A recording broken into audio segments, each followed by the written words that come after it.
ভারী তুষারপাতে বিপর্যস্ত চীনের উত্তরাঞ্চল, এতে জনজীবনে নেমেছে দুর্ভোগ। এ অবস্থায় বন্ধ রয়েছে অঞ্চলটির শিক্ষা প্রতিষ্ঠান, বাতিল হয়েছে ট্রেন চলাচলও, এতে বিপাকে পড়েছেন যাত্রীরা। এদিকে রাস্তাঘাটে মাত্রাতিরিক্ত বরফ জমে যাওয়ায় দেখা দিয়েছে দুর্ভোগ।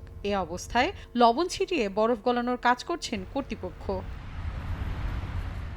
তুষারঝড়ের জন্য কমলা, বরফ জমা রাস্তার জন্য হলুদ, শৈত্যপ্রবাহে নীল রঙের সতর্কতা জারি করে বেইজিংয়ের আবহাওয়া বিভাগ। এমনকি দেশটির মঙ্গোলিয়া, উত্তর পূর্বাঞ্চলীয় জিলিন এবং লিয়াওনিং প্রদেশের কিছু এলাকায় ভারী তুষারপাত হতে পারে বলে জানায় সংশ্লিষ্টরা। মৌসুমী সাথী, সময় সংবাদ।